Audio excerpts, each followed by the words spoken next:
2주간 남편은 지방 출장을 핑계로 사라졌지만 사실 그는 제주도에서 다른 여자를 애지중지 돌보고 있었다.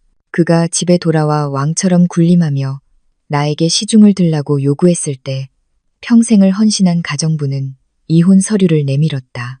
사모님은 이미 떠나셨어요. 아저씨가 전화를 끊었을 때 그 순간 그의 세상은 무너졌다. 하지만 나의 세상은 이제 막 시작되고 있었다.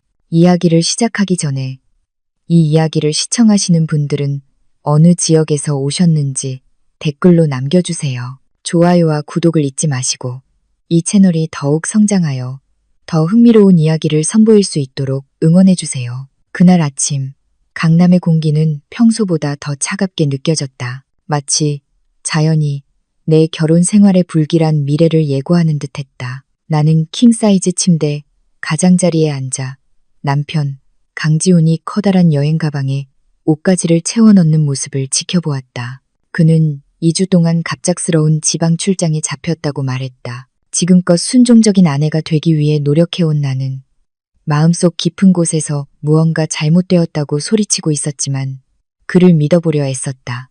여보, 빠뜨린 물건은 정말 없어요?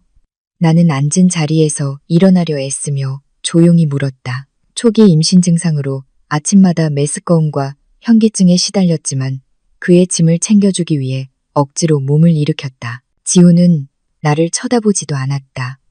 그는 이 집을 하루빨리 떠나고 싶다는 듯 빠른 손놀림으로 옷을 계속 접었다. 다 챙겼어. 신경 쓸 필요 없어. 그냥 쉬어. 뱃속 아이한테 문제 생기면 또 내 탓할 거잖아. 그는 감정 없는 차가운 목소리로 대답했다. 나는 아직 열려있는 여행 가방 쪽으로 다가갔다. 내 눈은 그가 챙겨가는 옷가지 더미에 꽂혔다. 나는 미간을 찌푸렸다. 테헤란로에 위치한 대기업 이사의 출장 짐이라고 하기에는 내용물이 매우 이상했다. 산, 스, 오. 격식 있는 정장 한 벌도 그가 늘 자랑하던 실크 넥타이도 빳빳한 와이셔츠도 없었다. 내 눈에 보이는 것은 꽃무늬 셔츠, 편안한 반바지, 그리고 몇 벌의 밝은색 폴로 셔츠뿐이었다. 심지어 선글라스와 비치 모자가 가방 한 구석에 쑤셔 박혀 있는 것도 보였다. 여보, 나는 다시 불렀다. 이번에는 의심이 가슴속에서 피어오르기 시작했다. 중요한 클라이언트와 회의가 있다면서요. 왜 이렇게 편한 옷만 챙겨요? 정장 한 벌도 안 가져가잖아요. 지훈의 손놀림이 잠시 멈췄다. 그는 긴 한숨을 내쉬었다. 마치 내 질문이 세상에서 가장 어리석은 질문이라는 듯했다. 그는 나를 돌아보았다. 그의 눈빛은 날카롭고 꿰뚫는 듯하여 나를 움츠러들게 했다. 한때 사랑으로 가득했던 그 눈빛에는 이제 짜증만이 번뜩였다. 서아야, 하루라도 의심 안 하고 살 수는 없어? 그는 나지막하지만 힘주어 쏘아붙였다. 이번 클라이언트는 외국인이야. 편안한 분위기를 좋아해. 딱딱한 사무실이 아니라 리조트에서 미팅할 거라고. 해변에서 풀 정장을 입으라는 거야. 생각 좀 하고 말해. 나는 침묵했다. 씁쓸한 침을 삼켰다. 그의 설명은 그럴듯하게 들렸지만 아내의 직감은 거의 틀리는 법이 없었다. 하지만 나는 입을 다물기로 했다. 그가 오래 집을 비우기 전 아침부터 다툼을 일으키고 싶지 않았다. 나는 서하다. 성공한 남편, 지훈을 위해 헌신하는 아내가 되려고 나의 꿈을 기꺼이 묻어버린 전직 인디 가수. 나는 모든 것을 바쳤다. 내 경력, 내 친구들, 내 세상은 오직 그를 위해 존재했다. 미안해요, 여보. 그냥 당신이 완벽하게 보였으면 해서요. 나는 긴장을 풀기 위해 나지막이 말했다. 지훈은 거칠게 코웃음을 치고는 여행 가방에 지퍼를 거칠게 닫았다. 됐어. 나 이제 갈게. 집 잘 지키고 있어. 싸돌아다니지 말고 낭비하지 마. 생활비는 이체해 뒀으니까 2주 동안 그걸로 알아서 써. 그는 서류 가방을 움켜쥐고 내 이마에 입 맞추는 것 없이 침실을 나갔다. 한때는 늘 하던 의식이었는데 나는 절뚝거리며 그의 뒤를 따랐다. 거실에서는 우리 집 가사도우미이자 내게 어머니 같은 존재인 박아주머니가 바닥을 쓸고 있었다. 그녀는 지훈이 큰 여행 가방을 들고 내려오는 것을 보고 하던 일을 멈췄다. 사장님, 지금 출발하세요? 박 아주머니가 공손하게 물었다. 네, 아주머니. 밤에는 대문 꼭 잠그세요. 낯선 사람 들여보내지 마시고 서아가 비타민 챙겨 먹는지 꼭 확인해 주세요. 돌아왔을 때 아프다는 소리 듣고 싶지 않으니까요. 지훈은 박 아주머니를 쳐다보지도 않고 명령했다. 그는 휴대폰을 확인하느라 더 바빴고 나는 그가 들어온 메시지를 읽으며 엷은 미소를 짓는 것을 얼핏 보았다. 오랫동안 내게는 보여주지 않았던 미소였다. 나는 지훈을 현관까지 배웅했다. 그의 개인 기사가 이미 고급 세단의 문을 열고 기다리고 있었다. 차에 타기 전 나는 용기를 내어 그의 손을 잡아 손등에 입을 맞추며 아내로서의 도리를 다했다. 지훈은 가만히 있었지만 그의 손은 뻣뻣했고 그는 재빨리 손을 거두었다. 길 조심해요, 여보. 도착하면 연락 줘요. 나는 희망을 담아 말했다. 그는 짧게 중얼거렸다. 달콤한 작별 인사 한마디 없이 그는 차에 올라탔다. 어두운 창문이 천천히 올라가 우리 사이를 갈라놓았다. 차는 우리 호화로운 저택의 마당을 떠나 남편을 데리고 멀어져 갔다. 지훈이 떠난 후 강남의 이 커다란 집은 너무나 고요하고 으스스하게 느껴졌다. 6, 7, 8, 9, 10, 11, 12, 13, 14. 주변의 호화로운 가구들은 내 마음의 공허함을 채워주지 못했다. 나는 다시 안으로 들어섰고 박 아주머니의 안쓰러운 시선을 마주했다. 사모님, 괜찮으세요? 박 아주머니가 부드럽게 물으며 내게 다가왔다. 그 중년 여성은 내가 숨기고 있는 슬픔을 느낄 수 있는 것 같았다. 나는 억지 미소를 지었다. 괜찮아요, 아주머니. 아마 아기 때문인가 봐요. 감정이 좀 예민해져서. 사장님이 웬일이실까요? 사모님, 보통 출장 가실 땐 한참을 작별 인사하시고 사모님 배에도 뽀뽀해 주셨는데 오늘은 왜 이렇게 서두르시는지. 박 아주머니가 내가 속으로 생각하던 바를 솔직하게 중얼거렸다. 아마 지훈 씨가 일이 많아서 스트레스 받나 봐요. 아주머니, 우리 그냥 일이 잘 풀리길 기도해요. 나는 대답했다. 다른 사람 앞에서 남편을 변호하려 애썼다. 내 마음속으로는 의심하고 있었지만 시간은 더디게 흘러갔다. 지훈은 거의 연락이 없었다. 내가 전화를 걸 때마다 그는 회의 중이거나 신호가 약하거나 클라이언트를 접대 중이라는 핑계를 댔다. 내 문자 메시지에는 몇 시간 뒤에야 한두 마디의 답장이 올 뿐이었다. 응, 알았어, 바빠. 그러던 어느 날 밤 무심코 소셜미디어를 열어보다가 김유라라는 여자의 게시물을 보게 되었다. 유라는 지훈의 전 여자친구로 늘 화려하게 치장하는 사교계 명사였다. 지훈은 오래전에 그녀와 연락이 끊겼다고 했지만 유라의 최근 사진 속에서 그녀는 제주도의 유명한 비치클럽에서 포즈를 취하고 있었다. 15, 16, 17, 18, 19, 20, 21, 22, 23, 24. 그녀는 선글라스를 끼고 있었는데 그 렌즈에는 그녀를 찍어주는 사람의 모습이 비쳤다. 심장이 거세게 뛰었다. 나는 사진을 확대하여 유라의 선글라스에 비친 모습에 집중했다. 흐릿했지만 나는 그 실루엣을 알아볼 수 있었다. 그의 체격, 서 있는 자세, 그리고 그가 입고 있던 꽃무늬 셔츠. 며칠 전 지훈의 여행 가방에서 보았던 바로 그 셔츠였다. 온몸이 떨렸다. 눈물이 눈가에 고이기 시작했다. 이것이 그가 말한 출장이었고 클라이언트와의 회의였다. 알고 보니 그 클라이언트는 그의 과거에서 다시 나타난 여자였다. 늘 나를 불안하게 만들었던 유라가 지금 내 남편과 제주도에서 행복하게 웃고 있었다. 반면 나는 이 차가운 황금 세장 속에서 홀로 부풀어 오르는 배를 감싸 안고 있었다. 화가 나고 소리치고 싶었지만 누구에게. 지훈은 내 전화를 받지 않을 것이고 지금 더 확실한 증거 없이 그를 비난한다면 그는 분명 사실을 왜곡하며 나를 질투에 미친 아내라고 몰아붙일 것이다. 나는 그저 조용히 울 수밖에 없었다. 이 고통이 내 마음을 서서히 갉아먹도록 내버려 두었다. 식당에서 울고 있는 나를 본 박 아주머니는 그저 내 등을 쓸어주며 아무 말 없이 따뜻한 물 한 잔을 건넸다.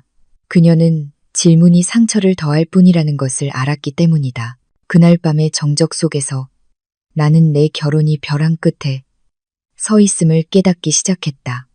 노래를 그만둔 나의 희생, 순종적인 아내가 되려는 나의 노력, 그 모든 것이 지훈의 눈에는 아무 가치도 없는 것처럼 보였다. 그에게 나는 아마 집안의 장식품에 불과했을 것이다. 그의 마음은 여전히 더 자유롭고 더 도전적이며 생활 방식 면에서 그와 더 잘 맞는 다른 여자에게 묶여 있었다. 하지만 나는 여전히 어리석었다. 나는 여전히 이것이 단지 오해이기를 바랐다. 나는 여전히 남편이 돌아와 나를 안아주기를 바랐다. 나중에 나를 더 깊은 나락으로 떨어뜨릴 희망이었다. 그날 밤 서울의 하늘은 마치 내 마음의 슬픔을 함께 느끼는 듯했다. 검은 구름이 짙게 깔려 별빛을 가렸다. 그리고 얼마 지나지 않아 강한 바람과 함께 세찬 비가 쏟아지기 시작했다. 번개가 번쩍이며 정전으로 어두워진 거실을 밝혔다. 천둥 소리가 잇따라 울리며 창문이 무섭게 덜컹거렸다. 나는 거실 소파에 웅크리고 앉아 있었다. 환기구를 통해 들어오는 바람에 흔들리는 촛불 하나가 내 곁을 지켰다. 박 아주머니는 부엌에서 비상용 손전등을 찾느라 분주했다. 지훈이 떠난 지 2주가 되었고 오늘 밤은 그가 돌아오거나 적어도 언제 서울에 도착할지 연락을 줘야 하는 날이었다. 하지만 내 휴대폰은 조용했다. 아무런 알림도 없었다. 갑자기 극심한 통증이 아랫배를 강타했다. 마치 보이지 않는 손이 내 자궁을 강하게 쥐어짜는 것 같았다. 나는 깜짝 놀라 단단하고 팽팽해진 배를 움켜쥐었다. 아, 나는 신음을 참았다. 식은땀이 이마에 흐르기 시작하며 그날 밤의 축축한 공기와 섞였다. 처음에는 기다림에 지쳐 생긴 가진통이나 단순한 경련이라고 생각했다. 하지만 통증이 다시 찾아왔다. 이번에는 더 심하고 더 날카로웠으며 등뼈까지 꿰뚫는 듯했다. 나는 두 다리 사이로 따뜻한 것이 흐르는 것을 느꼈다. 떨리는 손으로 잠옷 아래를 더듬었다. 손을 촛불 가까이 가져갔을 때 나는 공포에 질려 눈을 크게 떴다. 피, 짙은 붉은색의 선혈이 내 손가락을 물들이고 있었다. 아주머니, 박 아주머니, 나는 온 힘을 다해 소리쳤다. 하지만 내 목소리는 바로 지붕 위에서 터지는 천둥 소리에 묻혀버렸다. 공황 상태에 빠졌다. 이 아기를 잃을지도 모른다는 두려움은 내가 느끼는 육체적 고통보다 훨씬 컸다. 남은 힘을 다해 테이블 위에 놓인 휴대폰을 집어들었다. 지금 내 머릿속에는 단 한 사람의 이름만이 떠올랐다. 지훈, 내 남편, 이 아이의 아버지.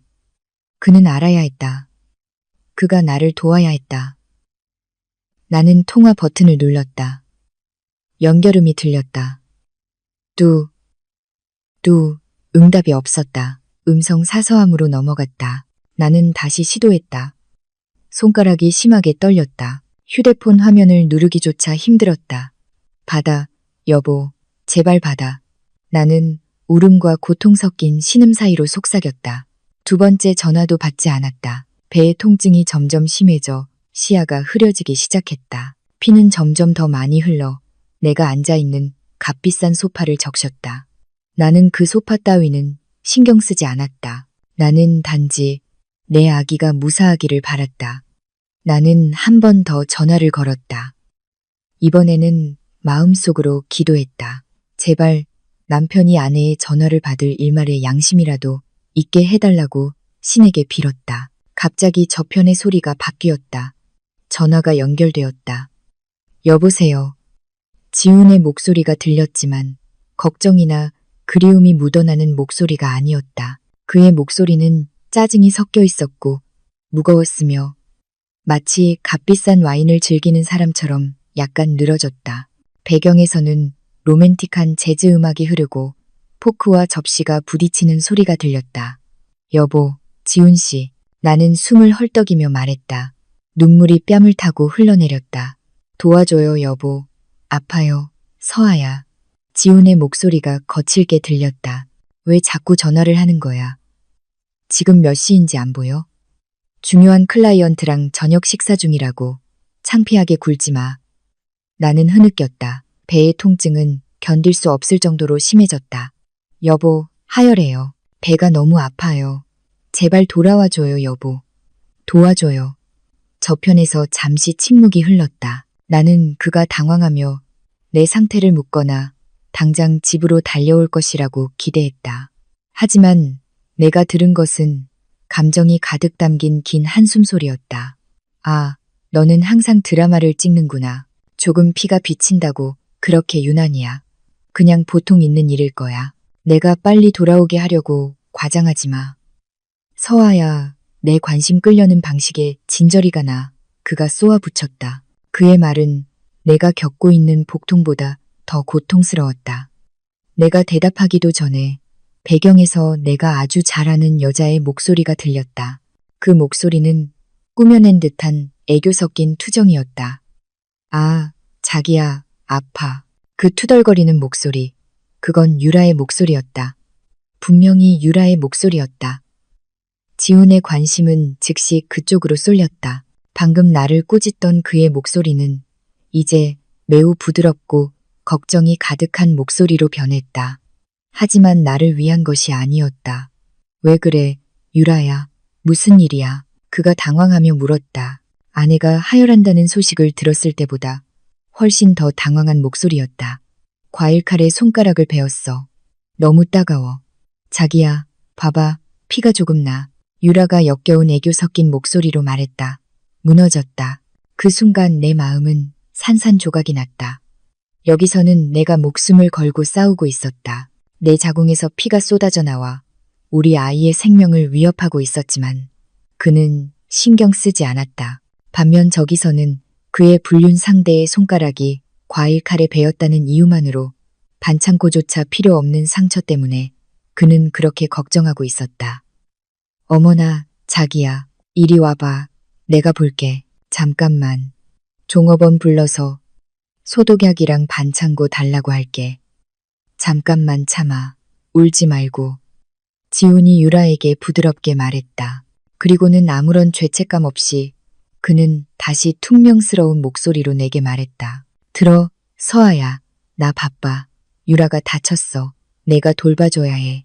정 아프면 기사를 부르든지 택시를 불러. 당분간 나한테 연락하지 마. 하지만 여보, 이 아이는 뚝. 전화가 일방적으로 끊겼다. 내 세상이 무너졌다. 손에 쥐고 있던 휴대폰이 바닥으로 떨어졌다. 밖에 폭풍우보다 더 차갑게 느껴졌다. 그가 전화를 끊었다. 그는 불륜 상대의 손가락에 난 긁힌 상처를 치료하기 위해 심한 하혈을 하는 아내를 구하는 것을 포기했다. 그는 내가 삶과 죽음의 경계에서 혼자 싸우도록 내버려 두었다. 사모님, 세상에, 사모님. 희미하게 박 아주머니의 비명소리가 들렸다. 그녀는 손전등을 들고 왔다가 내 상태를 보고 그것을 떨어뜨렸다. 바닥을 굴러다니는 손전등 불빛이 내 주위로 점점 넓어지는 핏자국을 비췄다. 피가 너무 많아요. 사모님. 박 아주머니는 히스테릭하게 울며 차가워지기 시작한 내 몸을 즉시 껴안았다. 참으세요, 사모님. 제가 구급차를 부를게요. 주무시면 안 돼요, 사모님. 제발, 정신 차리세요. 박 아주머니는 도움을 청하기 위해 밖으로 달려나가 폭풍우 속에서 단지 경비원을 부르며 소리쳤다. 나는 소파에 힘없이 누워 어두운 천장을 바라보았다. 배의 통증은 서서히 무감각해졌다. 의식이 희미해지기 시작했다. 결혼식 때 내게 미소 짓던 지훈의 얼굴이 스쳐 지나가고 이내 방금 전화로 나를 꾸짖던 그의 흉악한 얼굴로 바뀌었다. 눈을 천천히 감을 때 한 가지는 확실했다. 지훈에 대한 내 사랑은 오늘 밤 내 몸에서 흘러나온 피와 함께 죽어버렸다. 만약 내가 이 지옥 같은 밤에서 살아남는다면 다시는 어리석은 서아로 살지 않겠다고 맹세했다. 절대로. 어둠이 내 의식을 완전히 집어삼켰다. 멀리서 희미하게 들려오는 구급차 사이렌 소리는 마치 나를 노리는 죽음과 경주하는 것 같았다. 2주가 눈 깜짝할 사이에 지나갔다. 마치 어제 제주도의 하얀 모래사장을 밟고 인류 스파 마사지를 즐기고 늘 매력적인 유라와 촛불 아래서 저녁 식사를 한 것 같았다. 하지만 현실로 돌아와야 했다. 공항 택시가 강남의 우리 집 높은 대문 바로 앞에 멈췄다. 6, 7, 8, 9, 10, 11, 12, 13, 14. 나는 복잡한 심경으로 차에서 내렸다. 한편으로는 지방 출장이라고 둘러댄 긴 휴가 덕분에 몸은 상쾌했다. 하지만 다른 한편으로는 지루한 집안 분위기를 마주하기가 싫었다. 서아의 순진한 얼굴, 늘 똑같은 홈웨어, 그리고 월 생활비나 임신 상태에 대한 단조로운 대화를 생각하니 긴 한숨이 나왔다. 늘 값비싼 향수를 뿌리고 세련되게 옷을 입으며 나 같은 남자의 자존심을 만족시키는 방법을 아는 유라와는 너무나 대조적이었다. 감사합니다, 기사님. 커다란 여행 가방을 내려준 택시 기사에게 짧게 말했다. 나는 여행 가방을 끌고 마당으로 들어섰다. 가장 먼저 알아차린 것은 부자연스러운 정적이었다. 보통 이 시간이면 정원등이 환하게 켜져 있고 아마 저녁 식사 냄새가 현관까지 풍겨왔을 것이다. 하지만 오늘 밤 우리 집은 마치 사람이 살지 않는 것처럼 칠흑같이 어두웠다. 희미한 가로등만이 이 웅장한 건물의 외관을 비추고 있었다. 서아는 대체 뭐 하는 거야? 남편이 돌아왔으면 마중은커녕 집을 유령의 집처럼 어둡게 내버려두고 나는 짜증스럽게 투덜거렸다. 나는 현관문 열쇠를 돌렸다. 문이 열리자마자 퀴퀴한 공기가 코를 찔렀다. 몇 달 동안 비워둔 집 같은 냄새였다. 곰팡내 나고 축축하고 환기가 전혀 되지 않았다. 평소 나를 반겨주던 마늘 볶는 냄새나 닭고기 수프 냄새도 없었다. 나는 거실 조명 스위치를 더듬었다. 찰칵, 크리스털 샹들리에의 불빛이 방을 가득 채우며 먼지 쌓인 집안 상태를 드러냈다. 손님용 테이블은 흐릿해 보였다. 실내 화초에서 떨어진 마른 잎사귀 몇 개가 바닥에 그대로 있었고 아무도 쓸지 않았다. 감정이 끓어오르기 시작했다. 아내가 2주 동안 대체 뭘 한 거지? 임신했다고 게을러져서 이사 아내로서의 의무를 잊어버린 건가? 서아, 나는 큰 소리로 외쳤다. 내 목소리는 텅 빈 방 안에서 울려 퍼졌다. 대답은 없었고 귀가 먹먹할 정도의 정적만이 흘렀다. 나는 더 안으로 들어가 서류 가방을 소파에 거칠게 던졌다. 다리가 쑤셨다. 등은 여행의 땀으로 끈적였다. 나는 따뜻한 환영을 기대했다. 서아가 작은 발걸음으로 달려와 나를 맞이하고 내 손에 입을 맞추고 마치 전쟁터에서 돌아온 왕처럼 시원한 물 한 잔과 따뜻한 수건을 가져다 주기를 바랐다. 그것이 아내의 의무가 아닌가. 내가 생계를 책임지고 이 호화로운 생활을 유지해 주는데 그러니 최고의 대접을 요구하는 것은 당연했다. 서아, 박 아주머니, 나는 이번에는 더 크게 꾸짖는 듯한 목소리로 외쳤다. 나왔어요. 왜 아래층에 아무도 없어요? 귀 먹었어요? 여전히 조용했다. 나는 짐작하기 시작했다. 분명 서아가 토라져 있을 것이다. 그래, 그날 밤 일 때문일 거야. 내가 유라와 로맨틱한 저녁 식사를 하고 있을 때 그녀가 나에게 여러 번 전화를 걸었던 그 밤. 그 여자는 정말 애교가 많았다. 그냥 배가 조금 아팠을 뿐인데 남편의 휴식 시간을 방해할 정도로 난리를 쳤다. 그리고 지금은 분명 나를 벌주기 위해 말을 안 하거나 방에 틀어박혀 있을 것이다. 정말 유치하기 짝이 없군. 그런 식으로 하면 내가 마음이 약해질 거라고 생각하나 본데 오히려 더 질릴 뿐이다. 나 같은 안정적인 남편을 둔 것에 감사해야 할 텐데 유라를 봐라. 그녀는 결코 징징거리지 않는다. 손가락이 칼에 베었을 때도 그녀는 서아처럼 히스테리를 부리지 않고 여전히 사랑스러웠다. 나는 비행기에서 막 회의를 마치고 돌아온 것처럼 보이려고 일부러 맨 넥타이를 풀고 계단으로 향했다. 하지만 부엌문이 살짝 열려 있는 것을 보고 걸음을 멈췄다. 박 아주머니, 나는 날카롭게 불렀다. 나와요.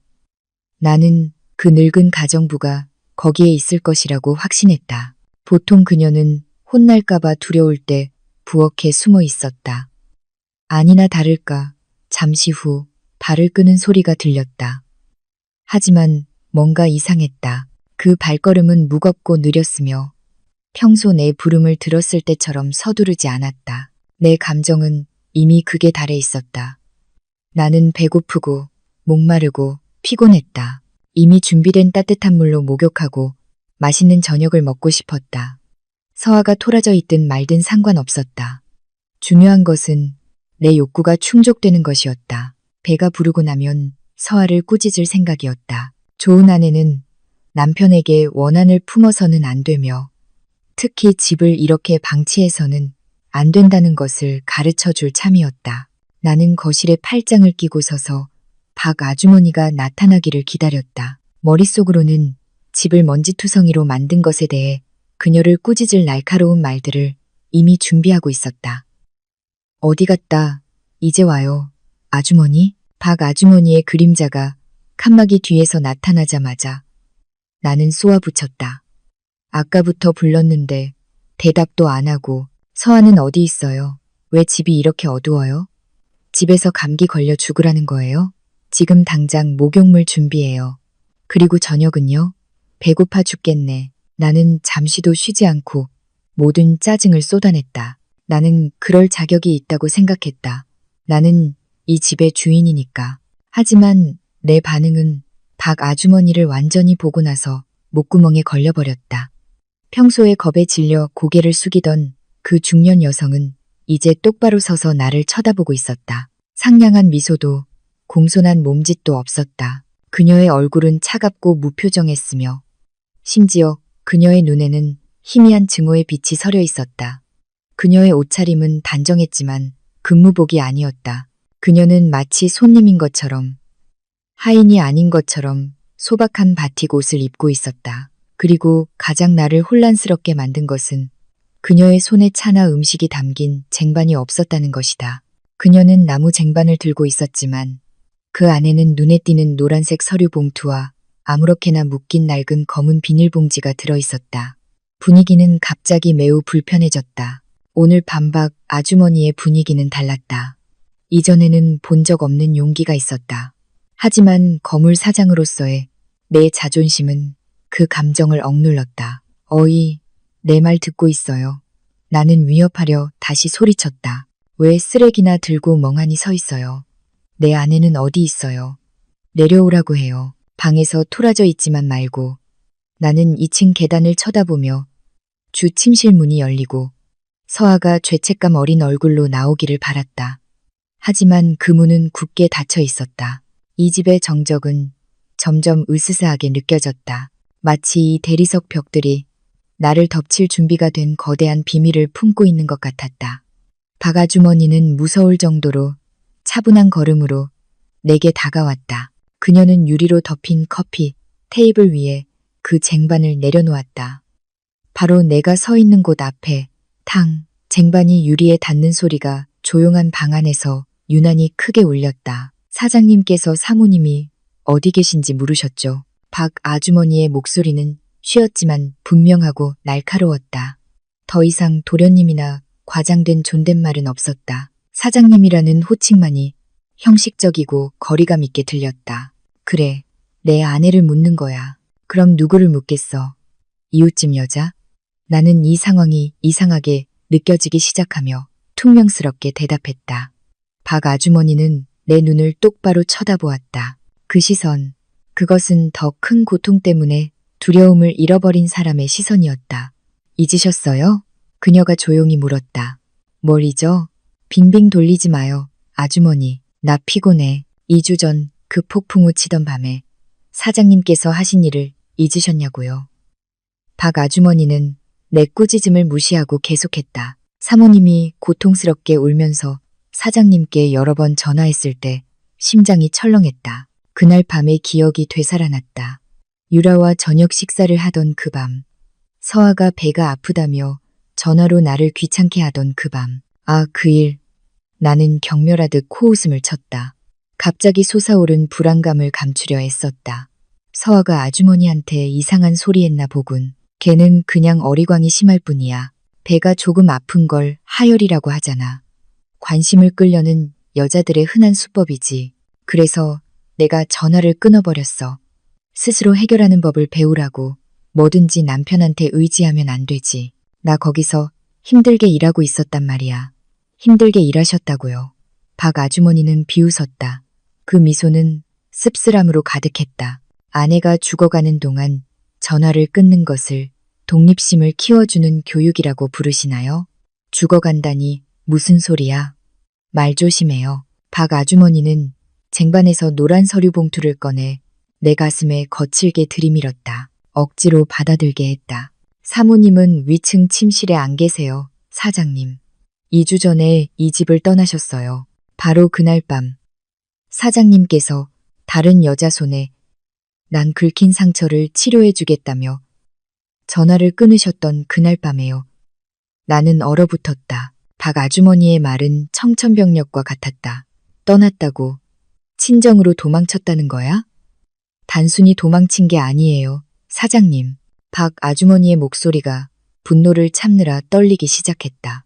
그날 밤 사모님은 심한 하혈을 하셨어요. 피요. 사장님, 피가 이 소파를 흥건히 적셨어요. 지금 사장님이 서 계신 바로 이 자리를요. 사모님은 사장님 아들의 목숨을 살려달라고, 도와달라고 사장님께 전화하셨어요. 하지만 사장님은 오히려 사모님을 꾸짖고 그 여자를 선택하셨죠. 제가 사장님 기사가 사장님을 공항에 데려다주는 바람에 폭풍우 속에서 카카오 택시를 불러 사모님을 병원으로 모셨어요. 나는 침묵했다. 혀가 굳어버렸다. 전화기 너머로 신음하던 서아의 모습이 머릿속에 다시 떠올랐다. 아파요. 여보, 도와줘요. 그 목소리? 정말 고통스러운 목소리였을까? 그래서 지금은 어때요? 나는 더듬거리며 물었다. 내 오만함이 금이 가기 시작했다. 사모님은 무사하세요. 중환자실에 계셔야 했지만 사모님 마음은 사장님에 대해 이미 죽었어요. 박 아주머니는 내 손에 들린 노란 봉투를 가리켰다. 그건 사모님 변호사가 접수한 이혼 소송장이에요. 사모님 친구인 최 변호사님이 모든 걸 처리하셨어요. 이혼 소송장. 서아가 나랑 이혼하겠다고? 그 순종적이던 서아가, 늘 고개 숙이고 순종하던 서아가 말도 안 돼. 나는 중얼거렸다. 손이 떨리며 봉투를 열었다. 법무법인 로고가 선명하게 찍혀 있었다. 이혼 소송장, 원고, 윤서아, 피고, 강지훈. 그리고 이건 박 아주머니는 쟁반에서 낡은 검은 비닐봉지를 집어들고는 먼지 쌓인 유리 테이블 위에 내용물을 쏟아냈다. 쨍그랑. 금속이 유리에 부딪히는 소리. 나는 눈을 크게 떴다. 거기 테이블의 먼지 사이로 수억 원짜리 다이아몬드 결혼 반지가 놓여 있었다. 그 옆에는 내가 청혼할 때 서아에게 주었던 돌아가신 어머니의 유품인 백금 목걸이가 있었다. 매우 귀중해야 할 물건들. 우리의 신성한 결합의 상징이었던 물건들. 왜 이걸 쓰레기 봉투에 담아놨어요? 나는 나지막이 물었다. 내 목소리는 거의 들리지 않았다. 그게 사모님이 병원을 떠나시기 전 마지막 메시지였어요. 박 아주머니는 뼛속까지 시린 차가운 목소리로 대답했다. 사모님은 이 반지와 목걸이가 이제 자신에게는 쓰레기와 같은 가치라고 하셨어요. 아무런 가치가 없다고요. 사장님이 짓밟아버린 결혼 서약처럼요. 사모님은 병원 쓰레기통에 이걸 버리셨어요. 하지만 제가 주웠어요. 사장님이 직접 보셔야 한다고 생각했거든요. 서아가 쓰레기통에 버렸다고. 나는 반복했다. 마치 망치로 가슴을 맞은 것 같았다. 사모님은 아들이 죽을 뻔하게 내버려둔 남자에게서 받은 다이아몬드는 필요 없다고 하셨어요. 사모님은 이제 더 이상 신경 쓰지 않으세요, 사장님. 사모님은 떠나셨고 오늘부로 저도 그만둡니다. 임신한 아내보다 불륜 상대를 더 중요하게 생각하는 남자 밑에서 일하는 게 역겨워요. 박 아주머니는 테이블 위에 집 열쇠를 내려놓았다. 쓰레기 취급당한 보석 더미 옆에. 그리고는 돌아서서 방구석에 이미 준비해 두었던 옷가방을 들고 나갔다. 잠깐만요, 아주머니. 서아는 지금 어디 있어요? 내 아이는요? 나는 당황하며 소리쳤다. 박 아주머니는 문턱에서 멈췄지만 돌아보지 않았다. 사장님 아이요. 그날 밤 사장님은 아이에 대해 물을 권리를 스스로 죽이셨어요. 아직 면목이 있으시다면 직접 찾아보세요. 현관문이 큰 소리를 내며 닫혔다. 나는 혼자 남겨졌다. 정말로 혼자 다리에 힘이 풀렸다. 더 이상 내 몸무게를 지탱할 수 없었다. 나는 소파에 주저앉았다. 서아가 혼자 고통을 참아냈던 바로 그 소파에. 나는 테이블 위에서 반짝이는 다이아몬드 반지를 멍하니 바라보았다. 그 반짝임은 이제 고통스럽게 보였고 내 어리석음을 비웃는 듯했다. 그 검은 비닐봉지 안에서 내 자존심은 산산조각이 났다. 서아야, 나는 이제 숨 막힐 듯한 텅 빈 공간에 대고 속삭였다. 내가 무슨 짓을 한 거지? 하지만 대답은 없었다. 오직 내 목소리의 메아리만이 이제 지옥처럼 느껴지는 호화로운 집의 벽에 부딪혔다. 제주도에서 돌아온 후 상상했던 승리의 밤은 이제 파멸의 밤으로 변했다. 그리고 이것은 단지 시작에 불과했다. 그날 밤, 박 아주머니가 문을 쾅 닫고 나가고 이제 무덤처럼 느껴지는 웅장한 집에 나 혼자 남겨진 후 나는 한숨도 잘 수 없었다. 집안 구석구석이 서아의 이름을 외치는 것 같았다. 거실 소파에는 아내의, 내 아이의 핏자국이라고 확신하는 희미한 검은 얼룩이 남아 있었다. 그것을 보니 속이 메스꺼워졌다. 역겨워서가 아니라 서서히 기어오르는 죄책감 때문이었다. 내 자존심이 필사적으로 부정하려 했지만 나는 서아가 단지 감정적일 뿐이라고 스스로를 설득하려 했다. 임신한 여자는 다 그렇지 않은가? 내일이나 모레쯤이면 그녀는 내 돈이 필요하고 강지훈의 아내라는 지위가 필요하다는 것을 깨닫고 내 발밑에 돌아와 애원할 것이다. 하지만 이 집의 정적은 나를 죽이고 있었다. 나는 견딜 수 없었다. 나는 확인이 필요했다. 나를 숭배하고 내가 틀리지 않았다고 확인해 줄 누군가가 필요했다. 그리고 지금 그것을 줄 수 있는 유일한 사람은 유라뿐이었다. 옷도 갈아입지 않고 나는 차키와 지갑을 움켜쥐었다. 나는 차를 몰아 한산해지기 시작한 서울의 거리를 가로질러 유라의 고급 아파트가 있는 삼성동으로 향했다. 가는 내내 나는 유라가 따뜻한 포옹과 부드러운 마사지, 그리고 제주도에서 그랬던 것처럼 달콤하고 위로가 되는 말로 나를 맞이할 것이라고 상상했다. 나는 그녀가 그 촌스러운 아내는 그냥 보내버려, 오빠. 이제 오빠 곁에는 내가 있잖아 라고 말할 것이라고 상상했다. 아파트 로비에 도착하자마자 나는 곧장 25층에 있는 그녀의 집으로 올라갔다. 나는 초인종을 참을성 없이 여러 번 눌렀다. 꽤 오래 기다린 후에야 마침내 문이 열렸다. 하지만 내가 받은 환영은 내 상상과는 거리가 멀었다. 유라는 시무룩한 얼굴로 문지방에 서 있었다. 그녀의 머리는 헝클어져 있었고 눈은 막 잠에서 깬 것처럼 부어 있었으며 그녀는 구겨진 실크 잠옷 가운만 걸치고 있었다. 달콤한 미소도 그리움의 포옹도 없었다. 지훈 오빠, 이 밤중에 여기 왜 왔어요? 그녀는 나를 안으로 들여보내지도 않고 퉁명스럽게 물었다. 아내한테 돌아가야 하는 거 아니었어요? 나 이제 막 자려고 했는데 오늘 낮에 막 도착해서 너무 피곤해요. 나는 잠시 멍해졌다. 그녀의 말투는 제주도에서 애교 부리던 유라와 180도 달랐다. 유라야, 나 친구가 필요해.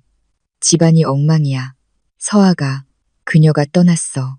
이혼하자고 해. 나는 내 귀에도 애처롭게 들리는 목소리로 말했다. 졸려서 가늘게 뜨고 있던 유라의 눈이 즉시 커졌다.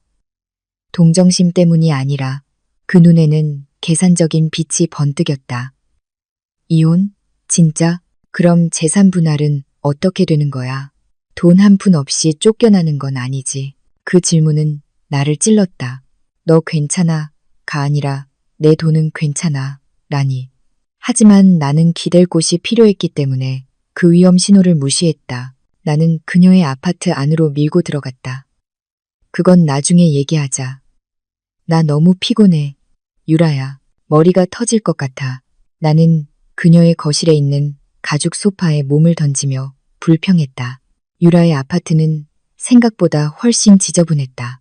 제주도에서는 그녀가 항상 완벽해 보였다.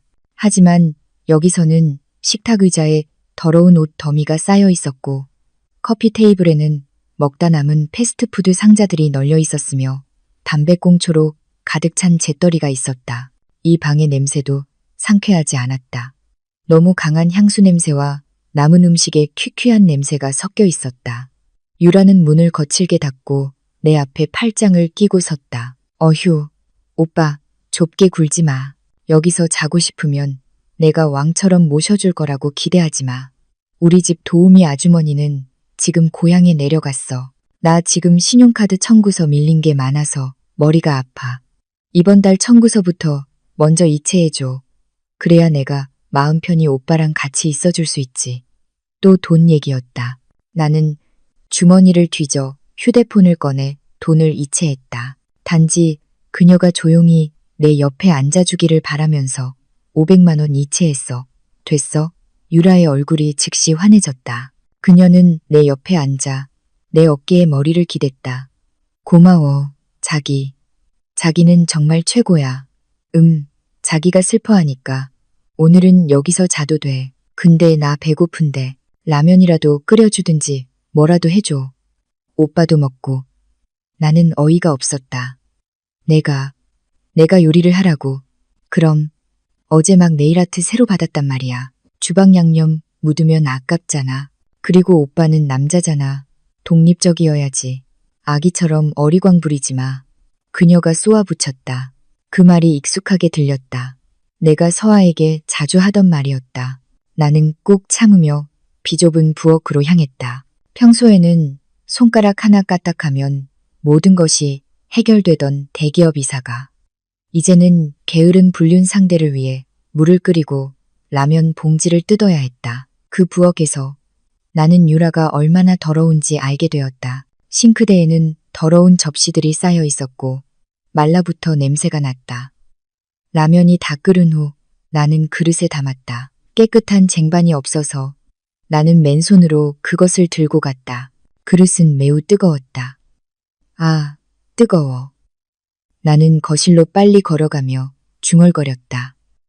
갑자기 길 한가운데 아무렇게나 놓여있던 유라의 하이힐에 발이 걸렸다. 나는 균형을 잃었다. 조심해. 유라가 소리쳤다. 하지만 너무 늦었다. 쨍그랑. 뜨거운 라면, 국물이 담긴 그릇이 내 손에서 떨어졌다. 끓는 국물이 내 손목에 쏟아졌고 일부는 테이블 아래의 두꺼운 아이보리색 털 카펫을 적셨다. 아, 나는 고통스럽게 비명을 질렀다. 손목 피부가 불타는 것 같았다.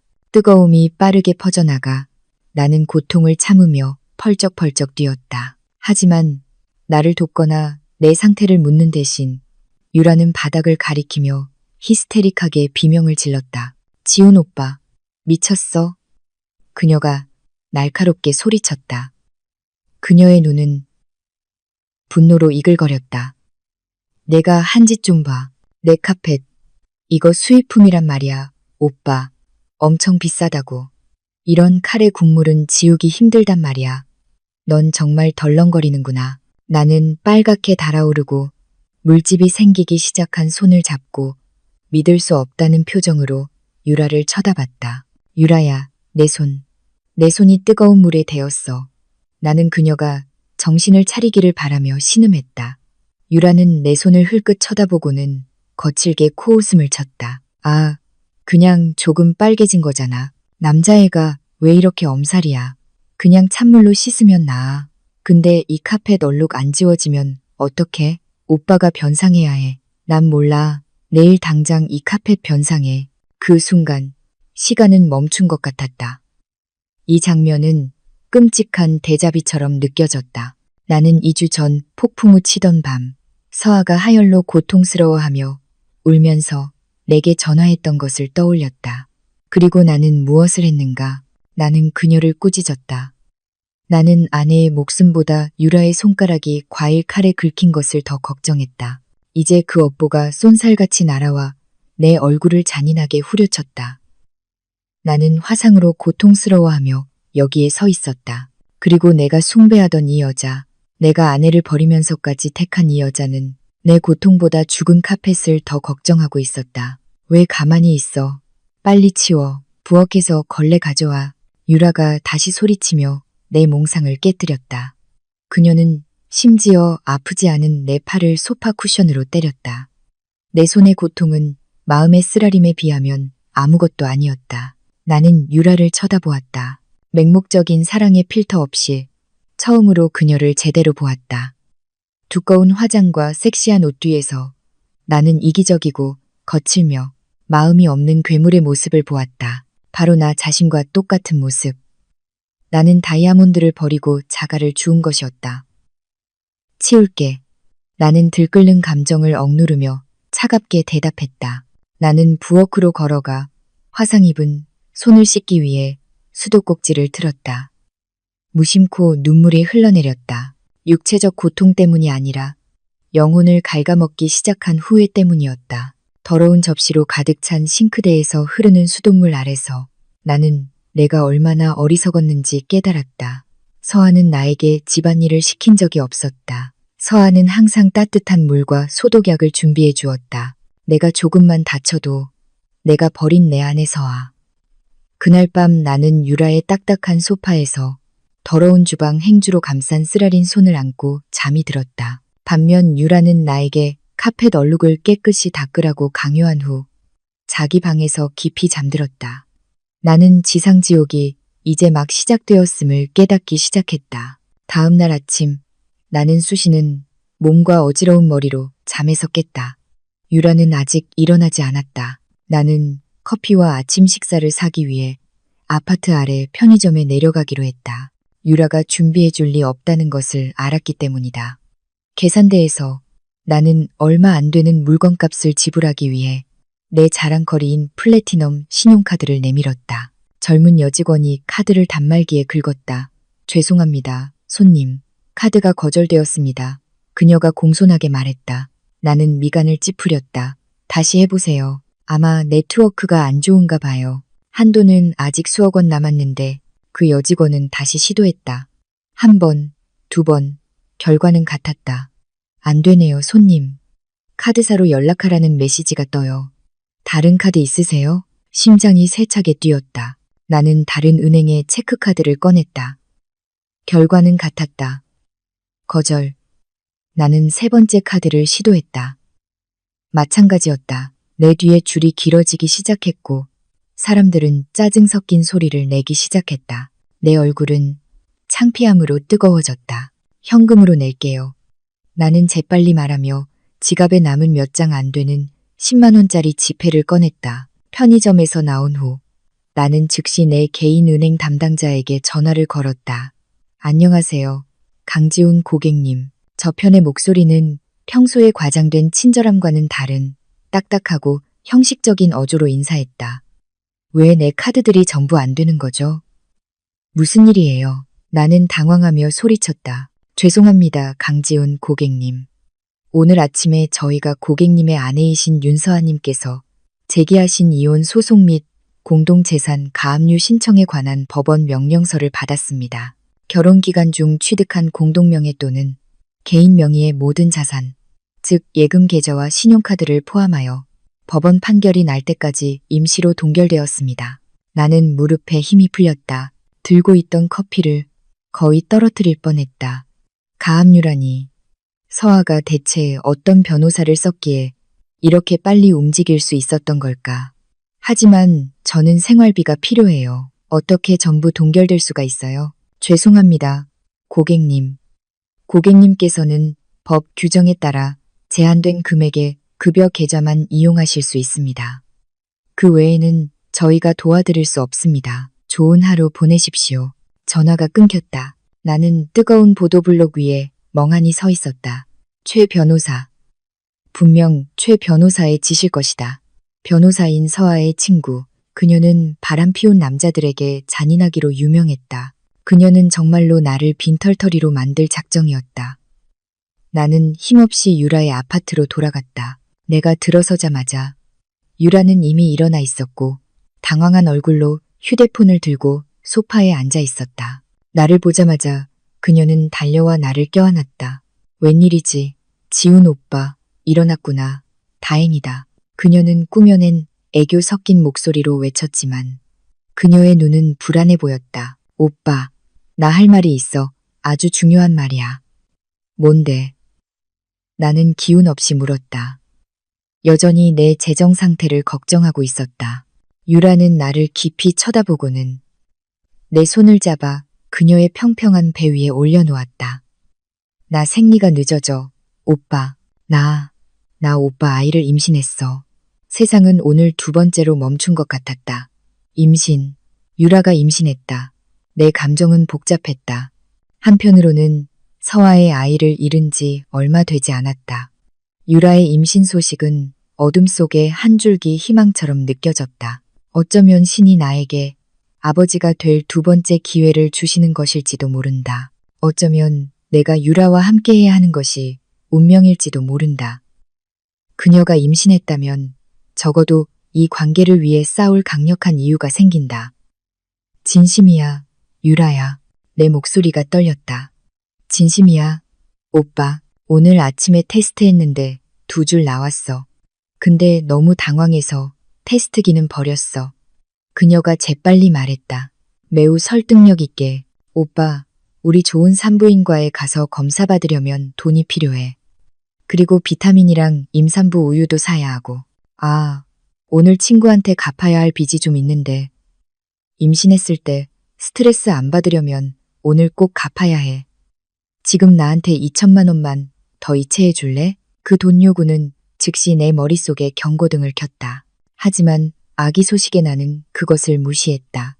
유라야, 내 돈, 내 계좌가 서아 때문에 법원에서 동결됐어. 나는 솔직하게 고백했다. 유라의 얼굴이 즉시 창백해졌다. 하지만 아직 사무실 금고에 현금 예금이 좀 있고 이 롤렉스 시계도 팔 수 있어. 하지만 그 전에 우리 먼저 병원에 가야 해. 나는 그 아이가 건강한지 확인하고 싶어. 서아 때와 같은 일이 반복되는 건 원치 않아. 병원에? 유라가 더듬거렸다. 아직 안 가도 돼, 오빠. 아직 너무 초기잖아. 다음 달에 가자. 중요한 건 돈이야. 내 빚부터 갚아야 내가 마음이 편해. 안 돼. 나는 단호하게 거절했다. 사업가로서의 내 직감이 작동하기 시작했다. 뭔가 이상했다. 유라는 임신보다 돈에 더 관심이 있는 것 같았다. 우리 지금 당장 병원에 가자. 내가 남은 현금으로 낼게. 내가 정말 임신했다면 내 차를 팔아서라도 너를 위해 쓸게. 내 아이를 위해서라면 뭐든지. 차를 판다는 말을 듣자 유라의 눈이 다시 반짝였다. 그녀는 마지못해 보였지만 마침내 동의했다. 우리는 가장 가까운 병원으로 갔다. 검사 내내 유라는 매우 불안해 보였다. 식은땀이 그녀의 관자놀이를 타고 흘러내렸다. 엄격해 보이는 중년 남성 산부인과 전문의가 초음파 검사를 할 때 그는 미간을 찌푸렸다. 김유라 환자분, 임신 몇 주라고 하셨죠? 의사가 모니터 화면을 보며 물었다. 아마 4주요, 의사 선생님. 유라가 더듬거리며 대답했다. 의사는 고개를 저으며 초음파 기기를 내려놓았다. 그는 심각한 표정으로 우리 둘을 쳐다보았다. 선생님, 부인, 자궁 안에는 아기집이 보이지 않습니다. 자궁은 깨끗합니다. 아직 안 보이는 걸지도 모르잖아요. 의사 선생님. 유라는 여전히 희망을 버리지 않았다. 의사는 한숨을 쉬고는 태블릿에 있는 디지털 의료 기록을 열었다.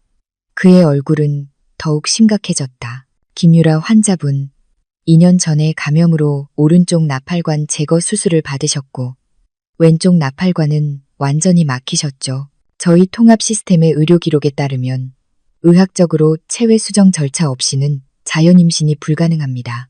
따라서 지금 임신하셨을 가능성은 없습니다. 에어컨이 켜진 진료실이 뜨겁게 느껴졌다. 죽음의 정적이 우리를 감쌌다. 나는 천천히 유라 쪽으로 고개를 돌렸다. 그녀의 얼굴은 시체처럼 창백했다. 그녀의 거짓말은 반박할 수 없는 의학적 사실 앞에서 산산조각이 났다. 유라야, 내 목소리는 낮았다. 폭발할 준비가 된 분노를 억누르고 있었다. 너 거짓말했어. 유라는 떨었다. 오빠, 내가 설명할게. 이 의사가 틀렸을 거야. 뭐가 틀려? 나는 진료실 구석에 있던 간호사가 깜짝 놀랄 정도로 큰 소리로 소리쳤다. 넌 불임이면서 단지 2천만 원을 뜯어내려고 임신한 척한 거야. 나는 병원 복도에서 사람들이 쳐다보는 것을 무시하고 유라를 진료실 밖으로 끌고 나왔다. 나는 그녀를 주차장으로 데려갔다. 거기서 나는 유라의 핸드백을 빼앗았다. 오빠, 안 돼. 그건 내 사생활이야. 그녀가 가방을 되찾으려 소리쳤다. 나는 신경 쓰지 않았다. 나는 그녀의 가방 내용물을 샅샅이 뒤졌다. 내가 찾은 것은 임신 테스트기가 아니라 온라인 도박 이체, 영수증 더미와 계속해서 화면이 켜져 있는 휴대폰이었다. 나는 잠겨있지 않은 그 휴대폰을 열었다. 메시지 내용은 내 피를 머리끝까지 끓어오르게 했다. 모르는 번호로부터 온 수십 개의 거친 협박 메시지. 야, 김유라, 빚 갚아. 도망가지 마. EXA. 오늘 대부업체 이자 안 갚으면 내 정보 다 뿌릴 거야. 또 슬롯머신에서 졌지. 그 부자, 남자친구 돈은 어딨어. 빨리 뜯어내. 나는 그 휴대폰을 쥔 손이 떨렸다. 그래서 이 모든 시간 동안 나는 그녀의 연인이 아니었다. 나는 그녀의 사랑이 아니었다. 나는 단지 현금 인출기였다. 그녀의 썩어빠진 생활 방식, 온라인 도박, 그리고 대부업체 빚을 갚아주는 기계에 불과했다. 제주도에서 내가 그녀에게 명품 가방을 사주었을 때 그녀는 분명 즉시 그것을 팔아 도박 자금으로 썼을 것이다. 그녀가 사업 자금으로 돈을 달라고 했을 때 그 돈은 모두 도박 사이트로 들어갔을 것이다. 그리고 절정은 그녀가 서아의 아이를 잃은 내 죄책감을 이용하여 단지 빚을 갚기 위해 임신한 척한 것이었다. 나는 엄청난 혐오감으로 유라를 쳐다보았다. 이 여자는, 그녀는 쓰레기보다 더했다. 너, 내 목소리가 막혔다. 너는 악마야. 정체가 탄로 난 유라는 연기를 멈췄다. 그녀의 얼굴은 흉악하게 변했다. 그래, 어쩔 건데. 너 같은 늙은 아저씨랑 내가 사귀고 싶을 것 같아? 내 돈 아니었으면 넌 지루해, 강지훈.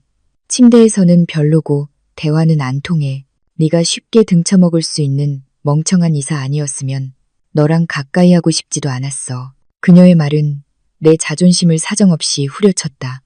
나가. 나는 차갑게 쫓아냈다. 뭐라고? 내 차에서 당장 나가. 나는 모든 좌절감을 터뜨리며 온 힘을 다해 소리쳤다. 어이, 나를 여기에 두고 갈 수는 없어. 아파트에서 멀단 말이야. 나는 그녀를 조수석 문 밖으로 밀어냈다.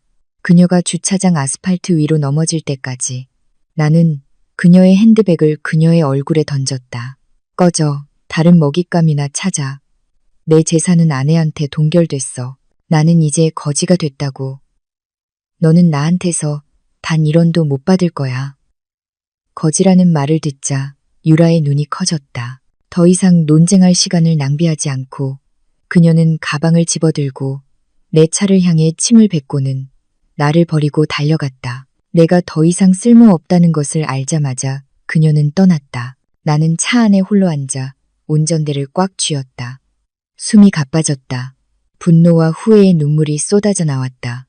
나는 모든 것을 잃었다. 진실한 아내, 그토록 원했던 아이, 편안한 집, 그리고 자랑스러워했던 재산. 방금 나에게 침을 뱉은 뱀 같은 여자를 위해 모든 것이 사라졌다. 나는 백미러에 비친 내 얼굴을 보았다. 늙고, 지치고, 애처로워 보였다. 서아야. 나는 조용한 차 안에서 아내의 이름을 부르짖었다. 미안해. 하느님. 미안합니다. 하지만 후회는 항상 너무 늦게 찾아온다. 밖의 하늘은 다시 흐려졌다. 마치 이제 돈도, 사랑도, 자존심도 없이 홀로 남겨진 내 운명을 비웃는 듯했다. 나는 정말로 혼자였다. 아침 햇살이 낡은 나무 한 기구 틈새를 뚫고 들어와 여전히 무거운 내 눈을 정통으로 비췄다. 나는 깜빡이며 가운데가 움푹 꺼진 얇은 스펀지 매트리스 위에서 잔탓에 뒤섞인 어지러움과 졸음을 떨쳐내려 애썼다. 곰팡이 핀 벽의 축축한 냄새. 비누가 떨어져 미처 빨지 못한 더러운 옷더미. 그리고 내 고시원 방문 바로 앞에서 고여있는 하수구 냄새가 섞인 퀴퀴한 냄새가 즉시 코를 찔렀다. 이곳은 내가 예전에 살던 강남의 마스터 스위트룸이 아니었다. 부드럽게 윙윙거리는 중앙 냉방장치도 5성급 호텔 수준의 스프링 침대도 그리고 당연히 서아가 매일 아침 준비해주던 라벤더 아로마 테라피 향기도 없었다. 내 이름은 강지훈이다. 적어도 이제는 벗겨지기 시작한 인조 가죽 지갑에 꽂혀있는 주민등록증에 적힌 이름이다. 예전에는 그 이름이 권력을 의미했다. 그 이름은 직원들을 두려움에 떨게 하고 고급 레스토랑의 종업원들을 허둥지둥 달려오게 하고 유라 같은 여자들을 무릎 꿇게 할 수 있었다. 하지만 이제 그 파멸로부터 1년이 지난 지금 강지훈이라는 이름은 쥐와 바퀴벌레가 밤에 충실한 동반자가 되어주는 서울 서쪽의 허름한 지역에 사는 중년의 오토바이 배달 기사의 신원에 불과했다. 나는 우두둑 소리를 내는 등으로 일어섰다. 30대 후반의 나이가 아직 이렇게 늙을 나이는 아닐 텐데 가난과 스트레스가 시간보다 더 빨리 내 몸을 갉아먹었다. 나는 절뚝거리며 복도 끝에 있는 공용 화장실로 향했다. 줄은 이미 길었다. 아이를 꾸짖는 아줌마의 고함 소리, 물이 내려가는 소리, 그리고 톡 쏘는 소변 냄새가 났다. 나는 월세를 자주 밀려 나를 비웃는 고시원 이웃들의 시선을 피하며 고개를 숙였다. 어이 강씨 아저씨, 목욕 너무 오래 하지 마요. 물 다 쓰지 말고. 내가 막 들어가 차갑고 흐린 물을 몸에 끼얹자마자 고시원 주민 중 한 명이 소리쳤다. 네네, 나는 힘없이 대답했다. 예전 같았으면 누가 감히 나에게 큰 소리로 말했겠는가. 나는 즉시 그를 해고했을 것이다. 지금은 그저 침을 삼키고 서둘러 씻을 수밖에 없었다. 햇빛과 비의 색이 바랜 녹색 점퍼를 입고 나서 나는 금이 간 휴대폰의 앱을 켰다. 내 디지털 지갑 잔액은 2만 원밖에 남지 않았다. 기름값으로는 충분했지만 점심을 먹을 수 있을지는 미지수였다. 나는 동료 기사에게서 할부로 산 중고 스쿠터에 시동을 걸었다. 가속기를 당길 때마다 울리는 시끄러운 배기음은 마치 내 운명을 비웃는 것 같았다. 오늘 서울은 평소보다 더 잔인하게 느껴졌다. 뜨거운 햇볕이 보호되지 않은 내 목덜미를 태웠다. 길거리 먼지가 끈적끈적한 땀과 섞여 얼굴에 달라붙었다. 나는 신사동의 한 고급 레스토랑에서 음식을 받아 아이러니하게도 내 옛 사무실 건너편에 있는 테헤란로의 한 엘리트 사무실 건물로 배달하는 주문을 받았다. 1, 2, 3, 4, 5 주문을 받을 때 레스토랑 종업원은 방금 길에서 튄 흙탕물에 조금 더러워진 내 점퍼와 바지 때문에 혐오스러운 표정으로 나를 쳐다보았다. 밖에서 기다리세요, 아저씨. 부르면 들어오세요. 들어오지 마세요. 에어컨 바람 새어 나가요. 그는 정중하지만 뼈아픈 말로 나를 쫓아냈다. 나는 뜨거운 보도 위에서 20분을 기다렸다. 레스토랑 안에서 풍겨오는 값비싼 스테이크 냄새를 맡으며 배고픔을 참았다. 예전에는 맛이 조금만 입에 맞지 않아도 버리던 음식인데 이제는 냄새만 맡을 수 있을 뿐이었다. 목적지 건물에 도착해서는 가장 아래층의 답답한 지하 주차장에 오토바이를 세우고 나 같은 배달 기사에게는 금지된 중앙 엘리베이터 대신 화물 엘리베이터를 타야 했다. 20층에서 깔끔한 옷차림의 젊은 여성이 주문을 받으러 나왔다. 그녀는 내 옛 비서와 비슷한 나이였다. 너무 늦었잖아요, 아저씨.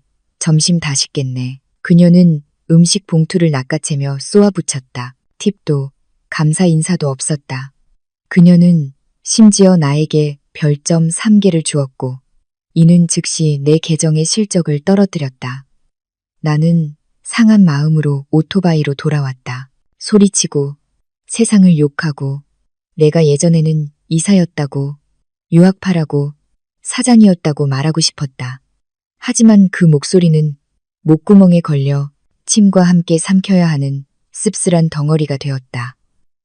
오후에는 비가 부슬부슬 내리기 시작했다. 나는 종로의 한 육교 아래에 오토바이를 세우고 비를 피하며 부러질 것 같은 허리를 쉬게 했다.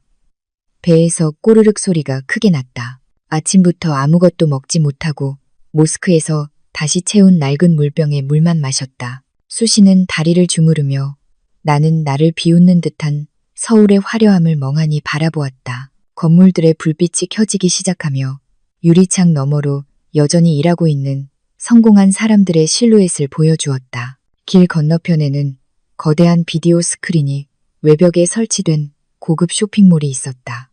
아마 테니스장 크기만 할 것이다. 그 스크린은 보통 고급 자동차, 명품 시계 또는 고급 아파트 광고를 보여주었다. 예전에 내가 가졌고 이제는 꿈이 되어버린 것들.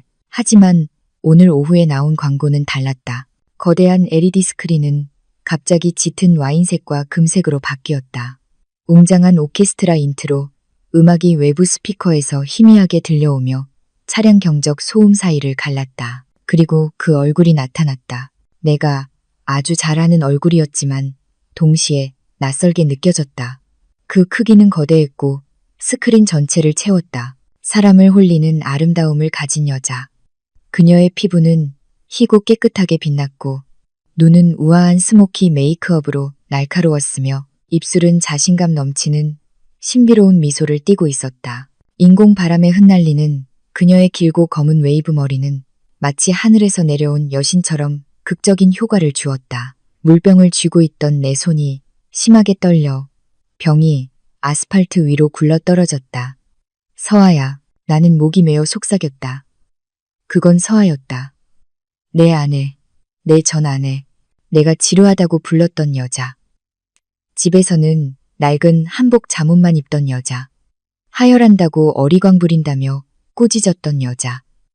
그녀는 놀라울 정도로 멋져 보였다. 그녀는 값비싸 보였다.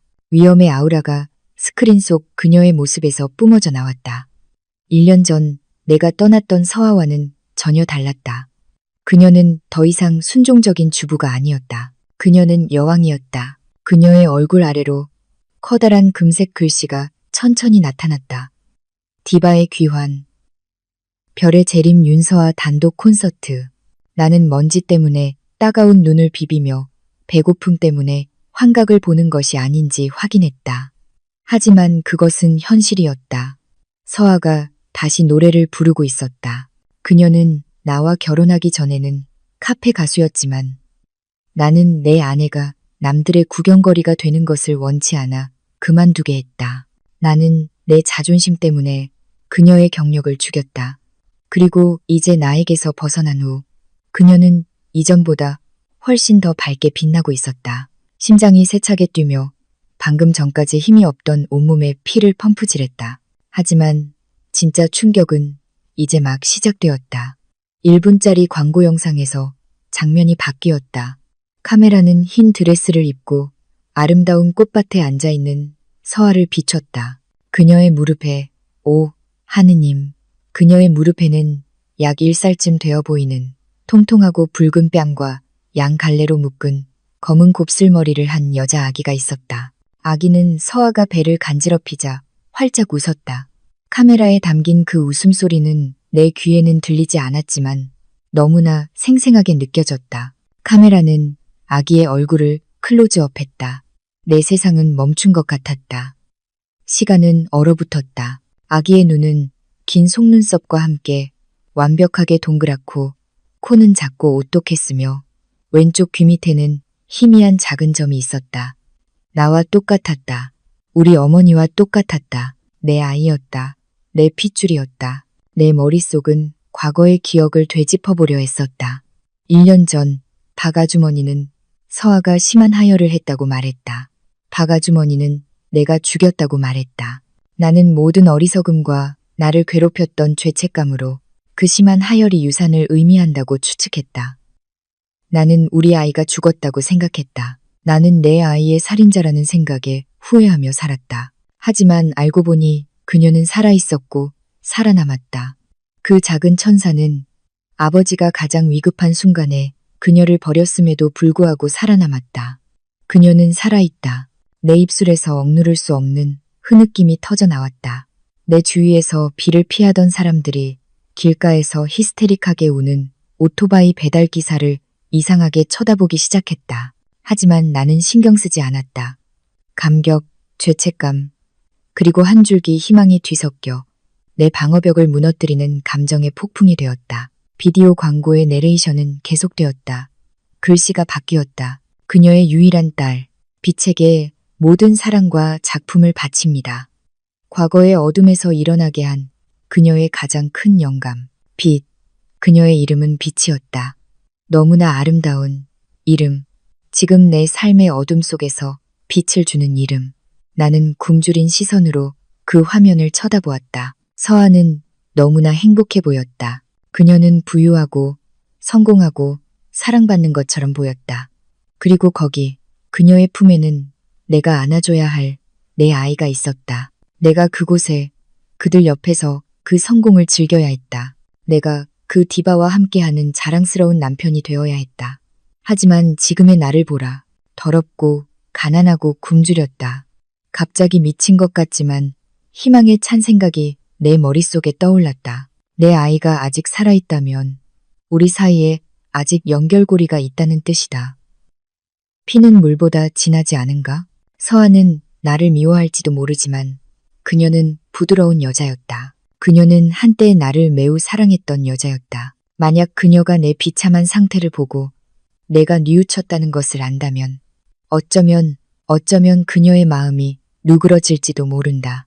게다가 빛이 있다. 아이는 아버지가 필요할 것이다. 서아가 빛이 친아버지 없이 자라게 내버려 둘 리 없다.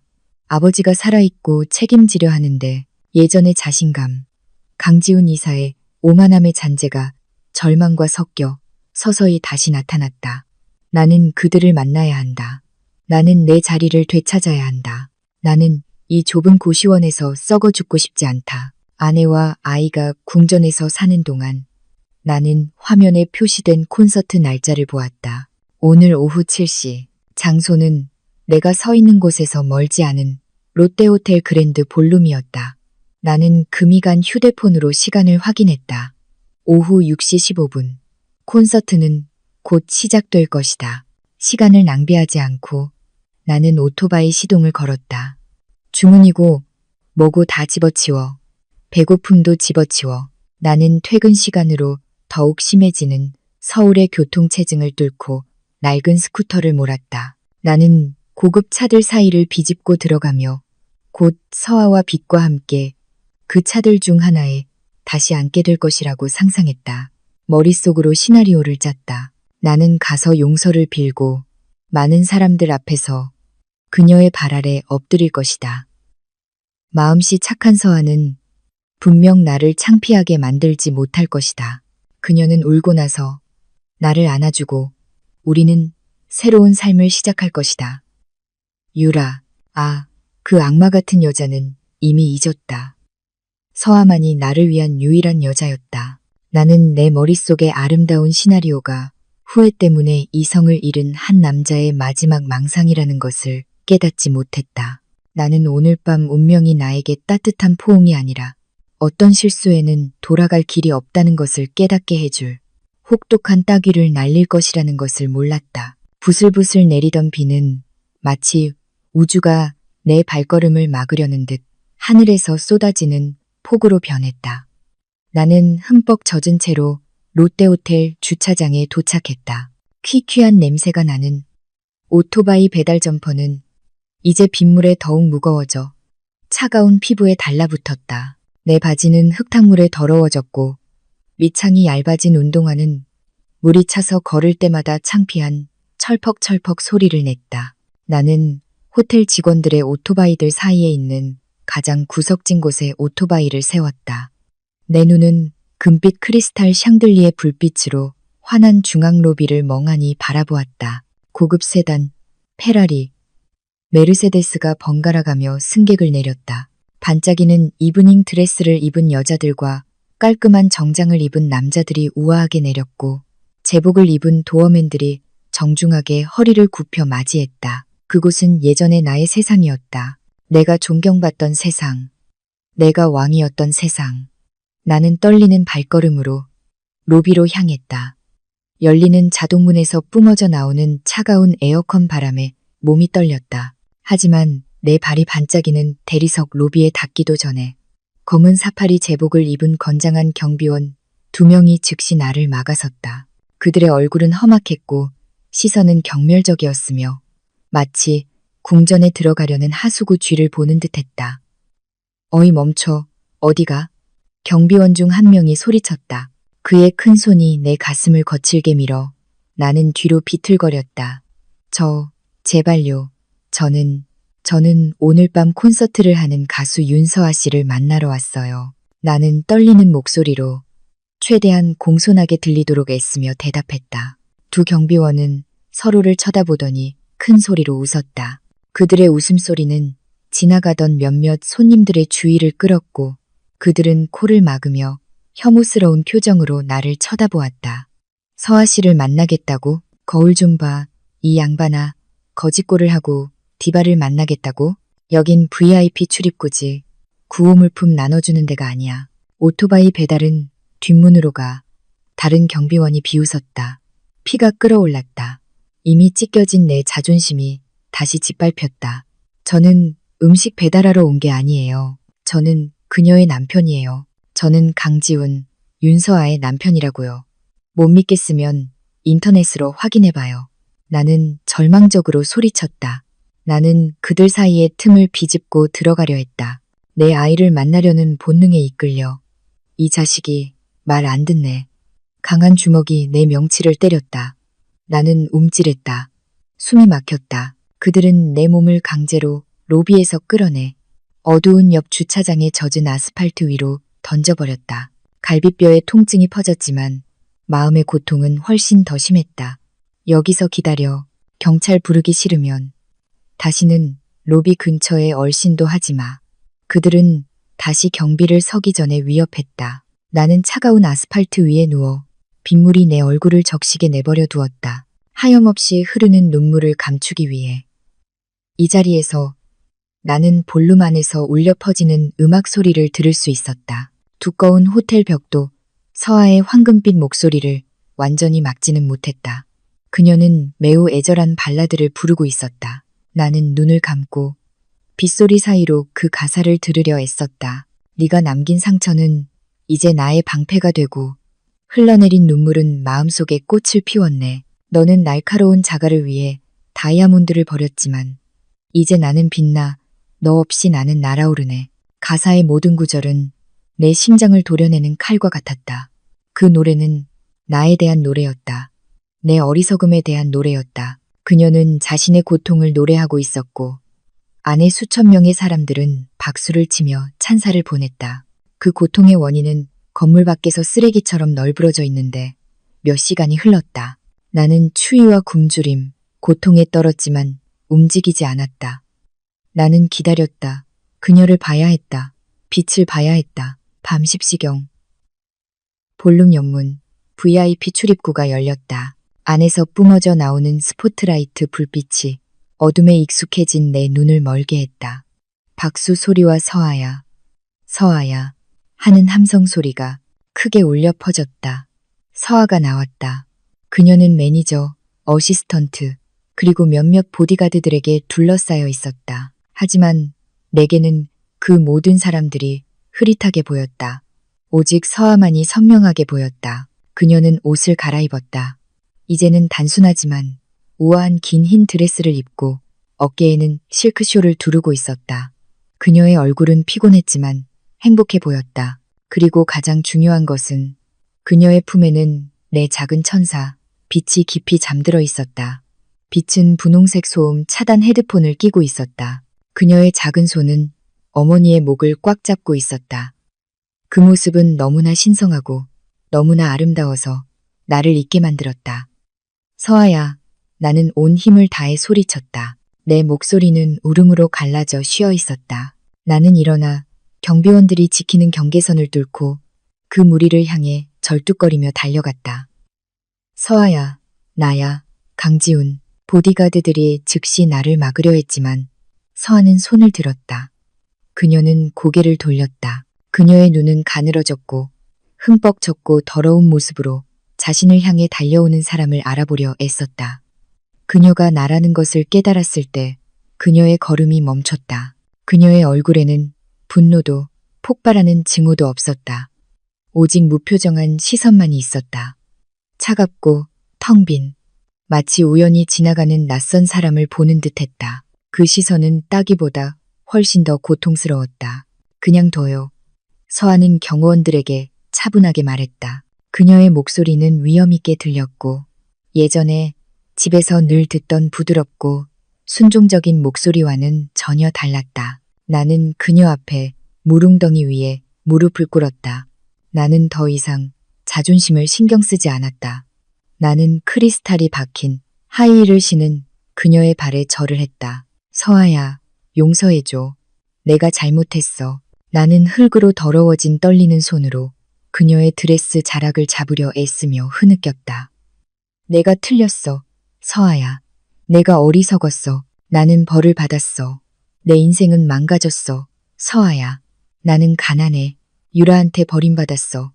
나는 고통받고 있어. 나는 고개를 들어 스포트라이트를 받아 빛나는 그녀의 얼굴을 쳐다보았다. 나를 봐. 서아야. 나는 내 남편이야. 나는 저 아이의 아버지야. 빛. 쟤는 내 딸이지. 내 핏줄이잖아. 제발 한 번만 안아보게 해줘. 보고 싶어. 빛은 내 시끄러운 소리에 잠에서 깨어 뒤척였다. 아기는 천천히 눈을 떴다. 그 동그란 눈이 나를 쳐다보았다. 나는 활짝 웃었다. 희망에 찬 미소. 아가, 아빠야.